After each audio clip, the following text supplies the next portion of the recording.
guys doing? My name is Dan Diaz. I'm an active real estate investor in San Antonio, Texas, and I'm honored to be here on Propel Academy to impart a little bit of my experience and a little bit of my knowledge and the wisdom that I've acquired through the years regarding 5 ways to passively invest in real estate. Why is this an important topic? I think when it comes to our retirement, a lot of us are in the point of our lives where we realize, we got to figure something out. The system is broken. Stocks and 401ks, that's just not the way to go. And they've got kind of an inkling that real estate is the way to go. So what we're going to do in the next few minutes is we're going to dive deeply into 5 ways that professional real estate investors use to actively involved and passively involved in real estate. And hopefully, you'll be able to gather some information and see what works best for you. You might hear things that you've already are familiar with, but I guarantee you there's going to be 1 or 2 things that you might have never thought about that might be something for you. So a little bit about myself. My name is Dan Diaz. I purchased my first rental property kind of accidentally in March 2010. I didn't purchase it accidentally, but it accidentally became a rental property. I became involved in real estate, or I have been involved in real estate since January of 2011. I've been a full-time investor since November of 2015. And I love talking about the very first deal I did because it's the deal that should have never happened. Some of y'all are familiar with it, but it's where I purchased a mobile home on land in Elmendorf, Texas, off the MLS. And somehow, by God's good grace, I was able to turn it into an $80,000 upfront profit and a $400 monthly spread for the next 30 years. If you want to know how, hit me up later. But I love talking about that deal. It's the deal you should never do, by the way. I have participated in over 100 transactions over this time frame with a total real estate valuation of $9 million. I'm currently the president of the San Antonio Real Estate Investors Mastermind, and I'm the husband to a beautiful, beautiful wife. My focus is wealth accumulation through mortgages or notes, owner financing transactions. I also have experience in mobile and manufactured home transactions, raw land development for the use of mobile homes, lease options, wholesale contract assignments subject to property acquisition, mobile home park development, and hypothecation. A little bit of disclosures. I'm not an attorney, CPA, real estate agent, broker, or any other professional with a label or certificate. I am, however, successful at what I do, and I love sharing my experiences and observations for the benefit of our listeners. I highly recommend that you consult with whoever it is you feel necessary before you deploy any strategy that you hear here, or anywhere else. Don't believe anything I hear, trust, and verify. That is always super important. So let's talk about you. Why invest in real estate, and what is your why? Some of y'all might have seen this before. This is the cash flow quadrant. It was established by Robert Kiyosaki and kind of defined 4 ways in which you can produce income. Top left corner is being an employee, having a job. That's what most people have. 5% of the American wealth is here. There are a few high-paying jobs out there, but not a whole lot. Bottom left-hand quadrant is being self-employed. When people think of becoming a business owner, that's usually what they think of. The problem with this is that when you're self-employed, you've kind of purchased a job. You kind of own a job. You don't have a job, but you kind of own it. These are your plumbers, your electricians, your blue-collar workers, your accountants, your attorneys. Those are the self-employed individuals. You will have more money most of the time, but you're going to have to give up a lot of your time. Upper right-hand corner, these are business owners. These are the CEOs. These are the Coca-Colas. These are the Googles. These are the Amazon founders. These are the people that can remove themselves from the business, and they own a system that produces them income on a regular basis. This is where a lot of us want to be, and where I hope you are at one time. Bottom right-hand corner, those are investors. Those are the ones who put their money to work for them. So they have money, and they also have time and resources for themselves. All real estate requires money, credit, or time and energy. I really want to focus on that, and I really want to emphasize that because you might have attended one of those crazy, we call them hashtag no HUD gurus out there, where they will sell you $10,000, $20,000, $50,000 courses. And they'll tell you can do real estate with no money, no credit, no time, and you only got to spend two hours a week. That's BS. I'm here to tell you that real estate requires money, credit, and or time or energy. It is incredibly fulfilling, don't get me wrong, but you need that. So the first step you got to figure out is what do I have? Do I have money? Do I have credit? Do I have time and energy? What skills can I put at my disposal? That is important. This wonderful, wonderful, noble business requires those three things. So let's talk about active and passive investments. Active investments require you to have time and lots of energy. It is starting a real estate business with all of its challenges: marketing, payroll, finding deals, finding buyers, finding funding, licenses, taxes, attorneys, etc. Some forms of active real estate investing include rehabbing, property flipping, wholesaling, developments, constructions, or new builds. Some of the pros, just be honest, you can make a ton of money. That's one of the big pros. You can have greater control of returns and outcomes, and you have the opportunity to impact the lives of families through employees. What are some of the cons? There's no glory here, guys. It's not sexy. There's very little time for yourself and your family. There's lots of headaches. There's a big learning curve. There's liabilities. All the challenges of starting a business. 90% of businesses fail in the first 36 months. Many end in divorce. These are the sad truths about starting a business. I'm going to tell you the good, the bad, and the ugly, and I hope you still love me afterwards for it.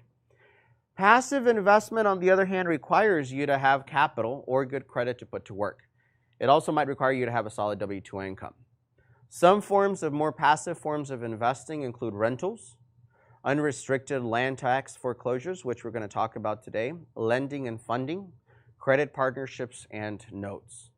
Some of the pros is that it requires very little to no time from you.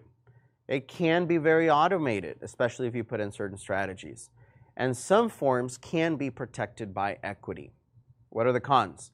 It does require you money to invest. Some passive strategies require you to have good credit, and some require you to have a solid W-2 income. So there's pros and cons to both options here. Today we're going to discuss 5 ways to passively invest in real estate. Rentals, unrestricted land tax foreclosures, lending, funding, credit partnerships, and notes. Most of y'all are probably familiar with rentals. A lot of investors call them buy and hold because you buy them and you hold them for X amount of time. Many of y'all might not be familiar with unrestricted land tax foreclosures.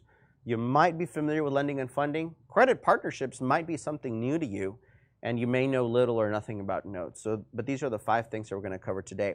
Now, we're going to be diving pretty deep into each one of these things. So what we're going to do is we're going to take a typical $150,000 investment in cash, and what I'm going to do is I'm going to apply them to each strategy so you can have kind of a basis for you to compare what is best for you.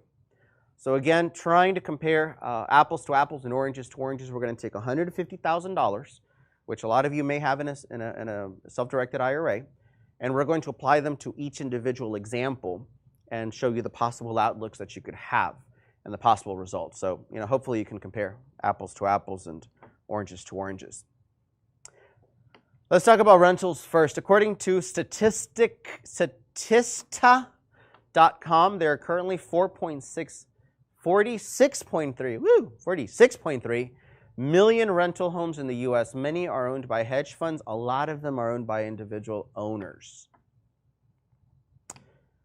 It's a commodity that's easy to push. Everyone needs a roof, somewhere to live. If you can't own one, hey, why don't you rent mine? That's what you can tell people. There are tax benefits, including depreciation. It's relatively low when it comes to the time energy required. I say relatively low because it kind of depends. If you buy an old home and use it as a rental, there might be a little bit more of upkeep. If you buy a new home, then the the energy required on your part might be a little bit less. Also, if you do a good job of vetting your tenants, that's going to drastically reduce the time and energy that you're going to need. There's monthly cash flow involved, and of course, it's what most people think when they hear passive income in real estate. When most people think of passive forms of real estate, this is usually what they're thinking of. What are some of the cons? It does require money either to purchase outright or to put a down payment. 20% is standard for investment properties. It does require good W-2 income and a good credit if you're going to be taking on a mortgage. It does require cash reserves for repairs. Cash flow may not be as sexy as you'd like it if a mortgage is taken out. appreciation is not guaranteed. I know a lot of, hashtag no HUD gurus out there. They'll charge you thousands of dollars and somehow sell you the idea that appreciation is guaranteed. Appreciation is not guaranteed. And no deal should ever be analyzed with the inclusion of appreciation. Right now, San Antonio is appreciating over the last 6 months at an average rate of 5.4%. I think Dallas is closer to the 6 to 8 percentile mark, but it's not guaranteed, folks. So just keep that in mind. The possibility of over leveraging is real. The possibility of depreciation is real, and the possibility of neighborhood deterioration is real. I suppose the possibility of somebody dying next door and nobody wanting to live in your home is also real. That happens. Some quality examples of good rentals in San Antonio. Now this was done, again, my market is San Antonio, so I'm going to be talking about San Antonio. But every market has their hot zone. And right now I'm going to talk about the hot zone in San Antonio because that's what I know about. North of 410, south of 1604, between Bandera, Nacogdoches. So north of 410, south of 1604, between Bandera and Nacogdoches, this is the hot zone. These are good quality school districts. There's a decent, steady appreciation. These are neighborhoods that people want to move in. There's relatively low crime rate. You can currently get a 3-bedroom, 2-bath homes between 1,200 and 1,500 square feet, single story with a 2-car garage, somewhere in the $130,000 to $180,000 range, which is really where you want to be. If you're watching this video and you want to find out what your hot zone in your market is, talk to a few people in your city. Maybe attend a few real estate investor meetups and get an idea for what it is. Again, I can just speak from my knowledge, and this is the hot zone in San Antonio. How to fund them? Well, you can pay them with cash from savings, checking, CDs. Grandma, I guess grandma's a good source of income. Start getting to know grandma. You can pull cash from your IRA. You always want to consult your agent with this. Ask how many people have IRAs. You can pull money from there. You can get a mortgage. If you decide to get a mortgage, you're going to need a good W-2 income and consider putting a 20% down payment. You may be able to purchase it with less money down, but you might be over leveraging yourself, and we don't recommend it. Why do I say that? Well, let's say you go out and buy a home with 5% down. Well, you're at a 95% LTV. What if something happens and you need to sell tomorrow? You're going to lose 6% on realtor commissions, 4% on closing costs, 5% on seller negotiations and concessions. It's going to be sitting on the market. It's going to be liable to holding costs as well as to vandalism. On average, you're going to lose about 15% from the value of the home. So that's the reason being at a 20% down payment position, 80% LTV is where you really want to be to make sure you're not over-leveraged or overextended. You could take over someone's payments. This is in the real estate world known as subject to property acquisition. I'm not going to go deep into that, but you can take over someone's payments. You'll usually need cash to reinstate the loan. You're going to need to pay the seller out maybe, they might want some money to move, and you might need to rehab the home. The note may be called due. So again, I'm not talking deep about subject to property acquisition right now, but there's a few more videos at Propel U Academy. Grant is a great source as well. He can tell you about things like due on sale clause and the challenges with taking down property subject to. But for our purposes now, just be aware that the note may be called due. But on the downside, there's no liability on the debt, and you do have the ability to purchase as many as you'd like. Let's talk about a hypothetical example of $150,000 that you've got sitting down. You can either A, buy one house and cash flow about $600 to $800 per month if you manage it yourself. So you could buy one home. Again, this is San Antonio. And you can cash flow about $600 to $800 after everything's been said and done if you manage it yourself. Ideally, you should be able to rent this home for about $1,500 per month. And after you pay taxes, insurance, you put money aside for repairs, maintenance, that's about your average cash flow. Or you could use that $150,000 and put down 20% on 5 houses. That's another strategy. You can cash flow about the same total, not per house, obviously, total, but you're going to be mitigating and sharing the risk and the debt management, and you're going to be having debt management in place. So Option number one, you could buy one home for $150,000, or you could buy 5 homes, putting 20% down in each of them, and you have a small little portfolio. I'm not a big fan of rentals, but I believe that you might be in a better situation if you go the 5-home route, because you're going to be sharing the risk. What's the risk in all 5 ACs going out? Probably very little. What's the risk in you needing to repair all 5 roofs? Probably very little. But on the other hand, you're kind of taking a lottery crap shot if you only have 1 home and that AC goes out. I mean, that's a bad situation for you. So that's kind of my perspective on that. The recap: rentals work well if you pay for them cash and you manage them yourself and you do the work yourself. Rentals also work well with debt service if you deploy 5 or more rentals to start, with a goal of buying 5 or more houses by your retirement age that are free and clear.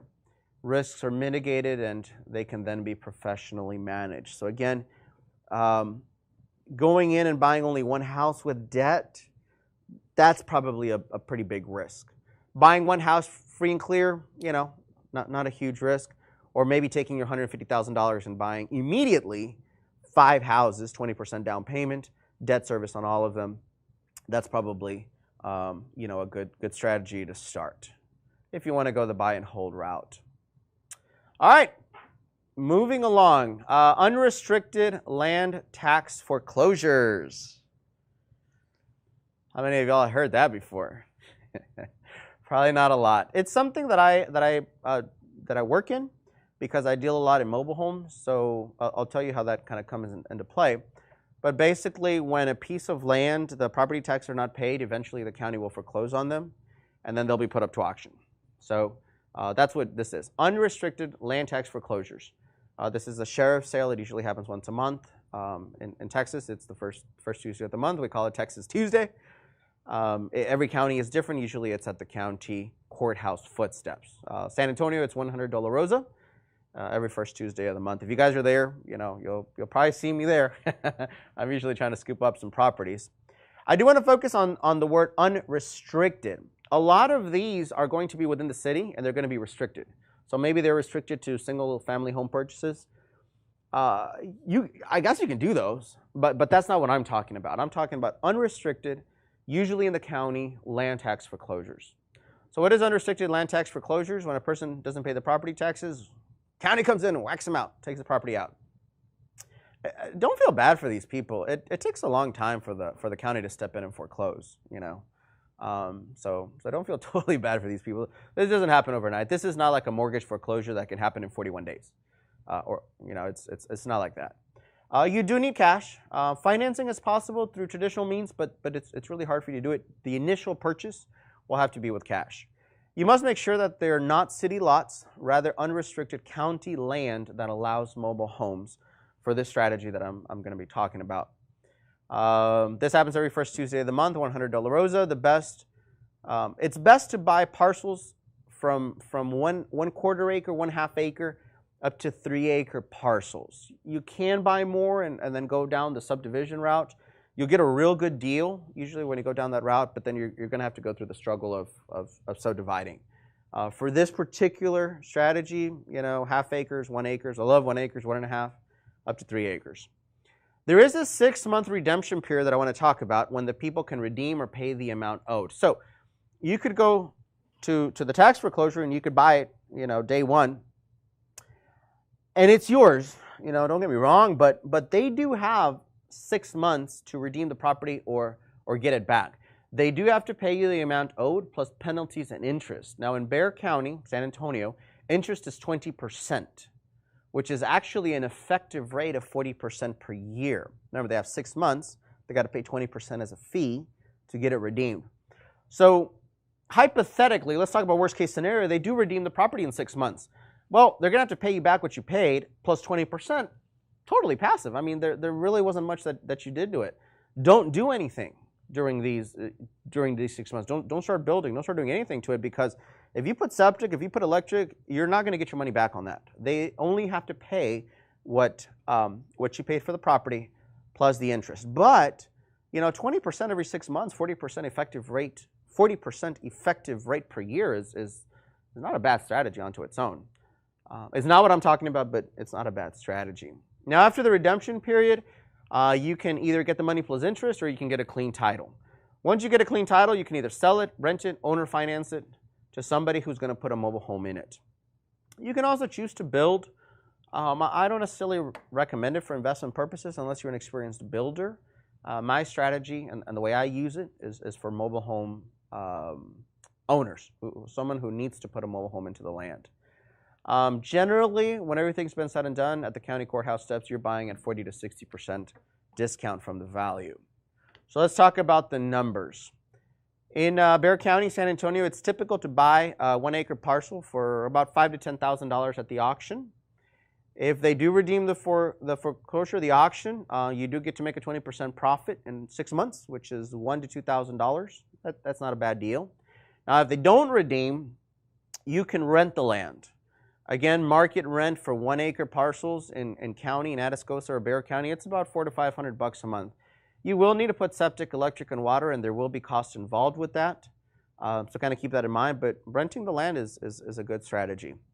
You can owner finance the land for $20,000, $2,000 down, plus about $300 per month for 8 years for a total amount received of $30,000. This is assuming 10% interest to 8 years. Usually when it comes to land owner financing, you don't normally go to 30 years.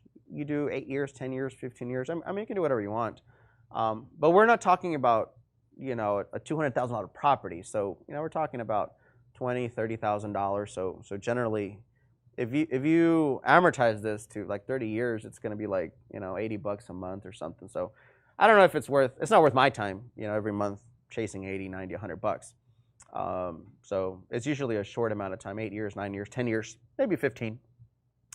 Or you can sell them for cash. You know, you slap it on the MLS, you're going to sell it for about $15,000. That's going to be a 300% return on investment in less than a year. So let's talk about the $150,000 hypothetical example. If this is the strategy that you want to use, you could buy about 20 1 acre parcels with an average purchase price of $7,500 each. And you could either A, collect a 20% profit in 6 months in case they redeem, so you could make $30,000, that's not bad. Or B, you can sell them outright for $300,000 or about $150,000 profit. Or C, you can owner finance them. You can collect about $40,000 in down payments and about $6,000 a month for 8 years for a total of $576,000 collected. That's a 385% profit. Which you decide, it's entirely up to you, but you're really not bad anyway. If those parcels get redeemed, in 6 months you make 30 grand. You repeat it, you make $60,000 a year. $60,000 a year pretty passively, that's retirement money, I mean, for a lot of you folks. A lot of people make $60,000 a year or less. So it's even if they redeem it, it's a really good deal. I mean, you put $150,000 to play, you get it back in 6 months, plus you made a $30,000 profit. I mean, that's really, really good deal. And that's the worst case scenario, by the way. You know, you could sell them outright, put them on the MLS, sell them for $300,000, and then you have a $150,000 profit in 6 months or a year, or however long it takes you to sell it. Once you get your money back, boom, you have another $150,000 to play with. Or you can owner finance it. You'll collect $40,000 in down payments and $6,000 per month for the next 8 years. Per month. You know, this is good retirement money. Very, very passively. A lot of people like this because it's a low entry point. It's a low point of entry. There's very little work involved. Mow the grass, maybe. Yeah, mow the grass, guys. And overall, you can create some pretty massive income over a period of time. All right, let's move along to lending and funding. What is lending and funding? It's when you take your money and you lend it to an investor who will use it to purchase a property or a series of properties, perhaps. You collect the interest from the loans. What are some of the pros? It's very, very passive. There's very little work involved on your part. You're getting much better returns than money in your CD, money market account, most retirement accounts. Depending on the length of time and the nature of the loan, it's not uncommon to get 6% interest up to 12% per year. It's very extremely predictable return. You know what you're getting. The interest is usually fixed and it's not contingent to any price fluctuation like the stock market. But very predictable. If done right, you are protected by equity. So for example, if you lend out $70,000 on a house that's appraised at $100,000, well, you have an LTV, loan to value, of 30%. So you've got $30,000 in protective equity that can help you in a foreclosure situation. Bless the fact that we live in Texas. Foreclosure in Texas is pretty easy and pretty quick. If done right, 41 days and about $1,500 can get you a foreclosure and get you your property back.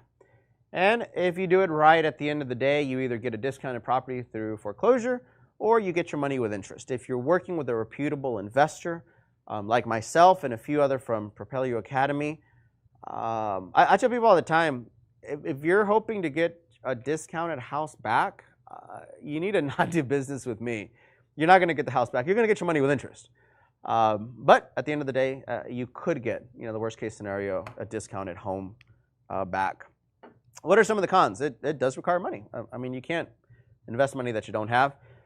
You can lose some of your investment in the off chance that the house drastically depreciates and you have to foreclose on it. In order to turn your money, you have to connect with an active investor that can keep it busy for you. So that requires a little bit of a trial and error in the initial part. And when your money isn't being deployed or lent, it's not making any money for you. So let's talk about a situation. You lent me or someone else the money for 6 months, and it takes him 2 months to get another deal, and then he borrows it for another 6 months. Well, there's no interest being made during those 2 months. So, there is a little bit of a drawback. Of course, here's kind of a little tip from me. If you're dealing with an investor who claims to be a professional active investor and he's not moving your money on a very regular basis, you might want to rethink how qualified he is. My private lenders, 2 weeks before getting their money back, I've already lined up 2 or 3 other deals for them. I want to keep their money moving, and they're happy with me because of it. Again, let's go to the hypothetical example of $150,000, and let's pretend that we lend these on 2 different deals. One is a fix and flip that'll be paid in 12 months, and another is going to be a buy and hold, a rental that's going to be paid in 5 years. The fix and flip can pay, it might require about $90,000. This will include the purchase and the rehab. You're going to be getting a first lien position. You're going to be giving a 10% annualized interest paid when the home is sold. Let's say that's the term that you came up with. The collateral will be worth $130,000, so you're going to have a little bit of equity. In 8 months, it's fixed up and sold, and the lender paid you at a rate of 12% or $7,200 for that transaction. The lender gets his money back and prepares to deploy it again. Now, remember, you lent it out on 2 deals, so what happened to the other $60,000? Well, maybe the buy and hold requires $60,000 to include the purchase and the rehab. It pays out 6% per year for 5 years, and the total interest in that scenario is $21,600, or a 36% total return over the five years. Why am I sharing this with you? If you're lending money out, you might decide, hey, do I want to lend it out long term? If you lend it out long term, usually the percentage rate, isn't super high. But it's working every single day, 365 days per year, because it's a long-term loan. On the other hand, the higher interest loans tend to be in the short term. But of course, there's the problem of not paying any interest rate when it's not being used. So, this is a hypothetical example of where you could be. If you guys need to take a pee break, now's a good time. And if you don't need to take a pee break, we can continue. Let's now talk about credit partnerships. This might be a very, very unique approach to passive real estate investing that you might not be aware of. What's a credit partnership? Well, a credit partnership exists when someone is willing to lend their credit, their good name, so to speak, in a financial institution, in exchange for money. Obviously, we're going to talk about that. But it does have some pretty strict requirements. You have to have great W-2 income, usually $250,000 or more.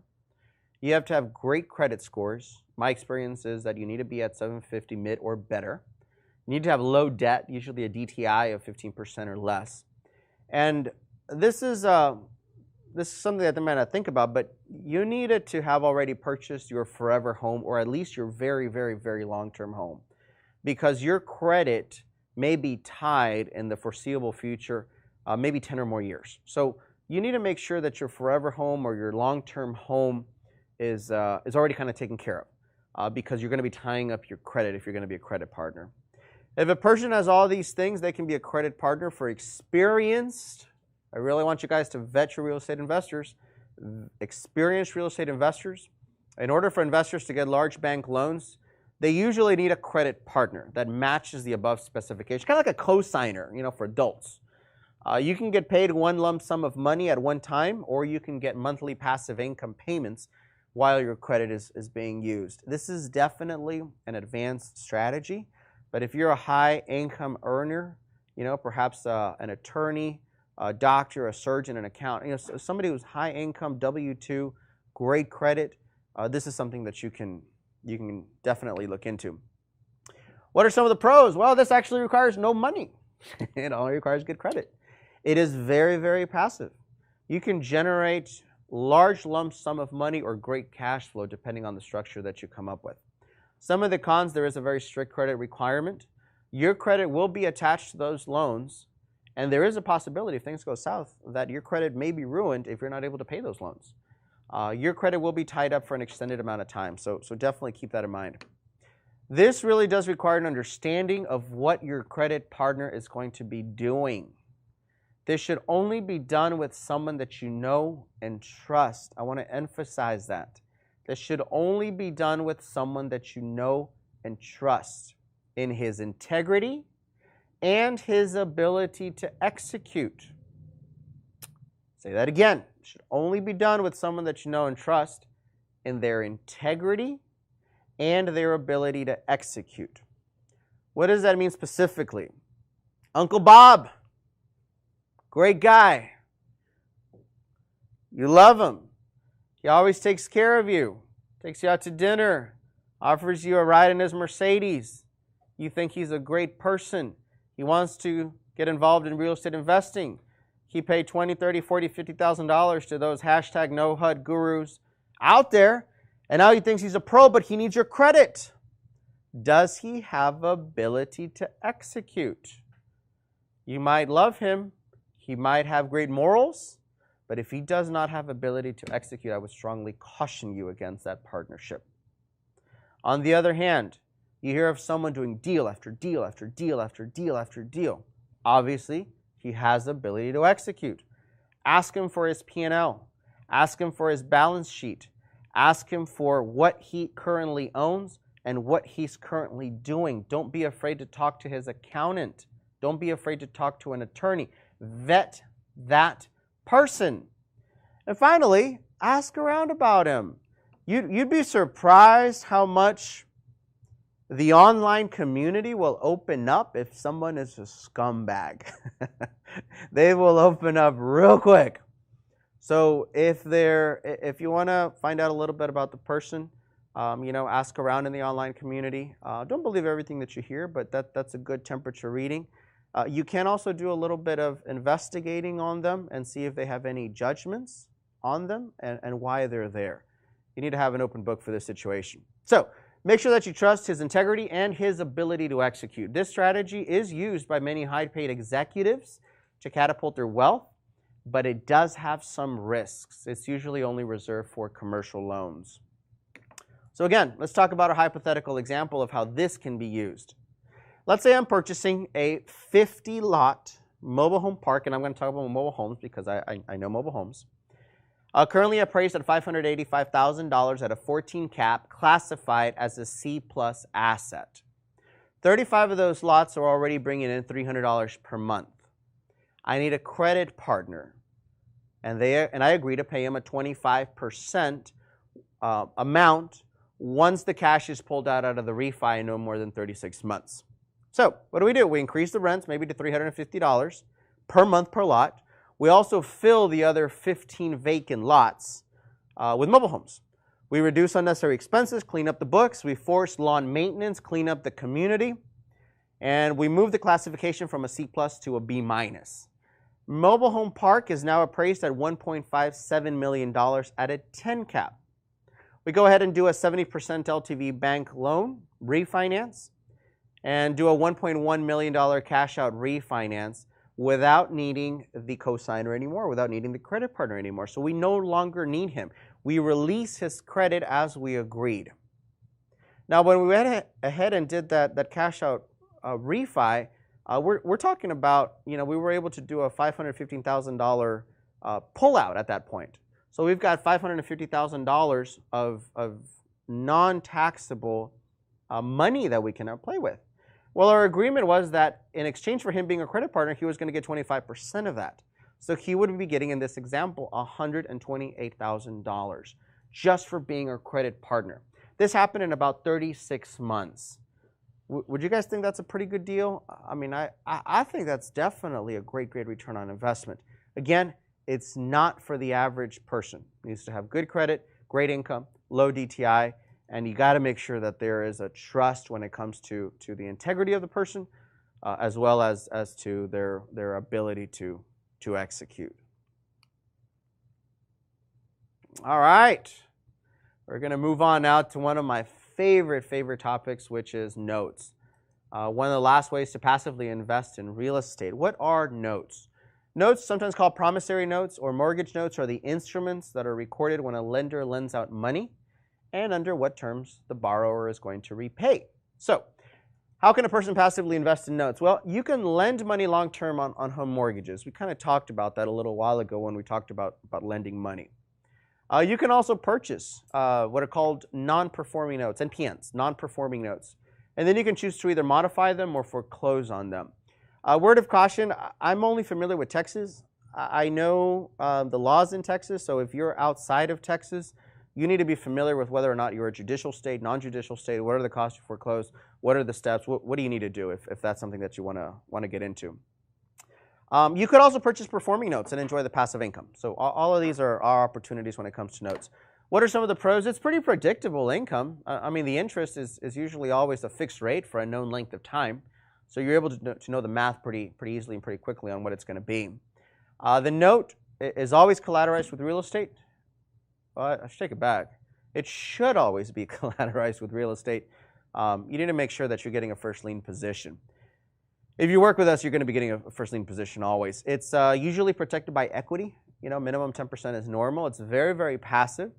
The buyer is set up, if you do it right with an experienced investor, the buyer is going to be set up with a third-party note servicing company that is going to be escrowing taxes and insurance. So he's going to make sure the county is getting paid for. The insurance is always in place.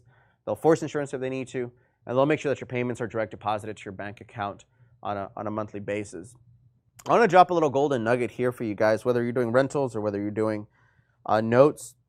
Something that I do on my notes is that all of my notes are due on the 20th of the month. There's no law that it says that it needs to be on the 1st of the month. You can do them whenever you want.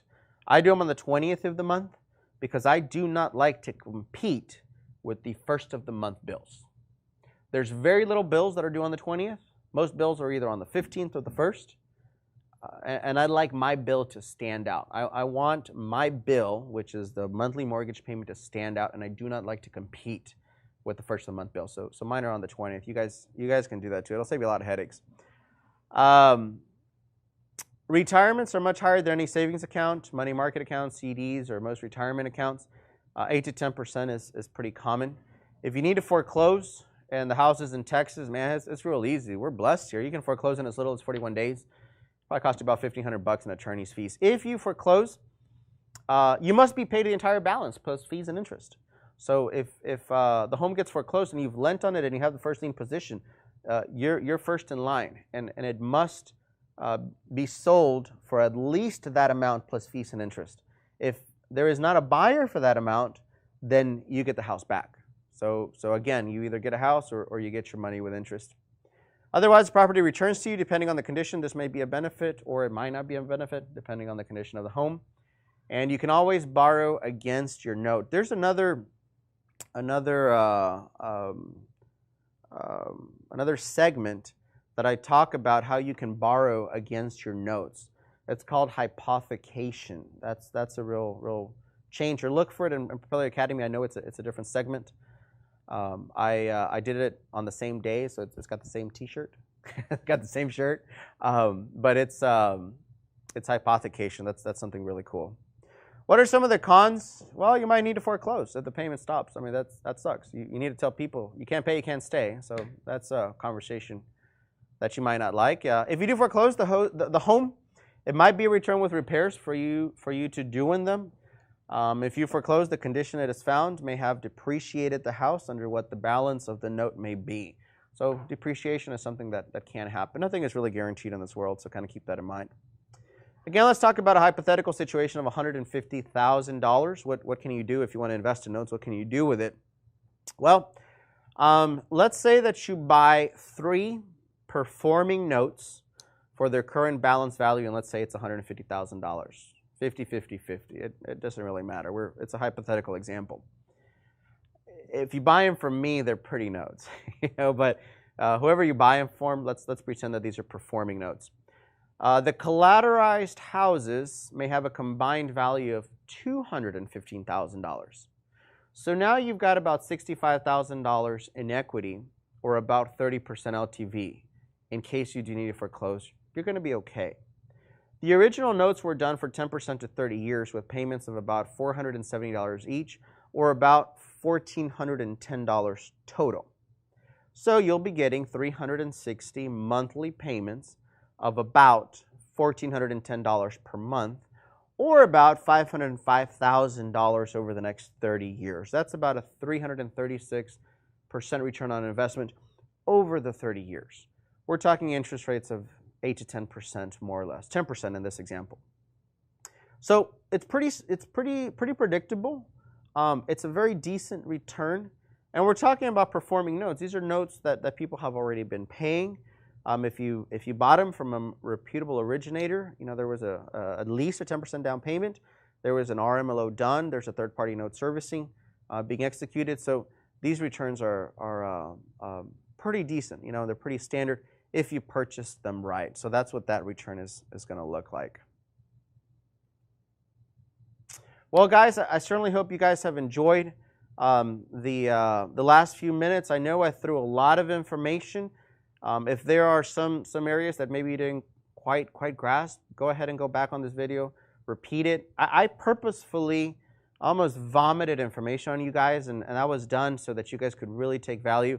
The beauty about technology is that you can pause, you can go back, you can screenshot, you can analyze. If you want to reach out to me, you're more than welcome to. Like I said, my name is Dan Diaz. I am based off of San Antonio, Texas. You've got my mobile number, my office number, my email address, website, connect on Facebook, Dancito Gancito. A lot of you know me as a Dancito Gancito on Facebook. Like on Facebook, OF Me Now, and Instagram, OF Me Now as well. I hope you guys took tremendous value, and I hope you guys will put this value to work and will really start vamping up your passive real estate investing career in this world. Once again, big shout out and thank you to Daniel and Ryan at the Propelio Academy, and I'm honored to have been part of this format. I hope you guys have a great day.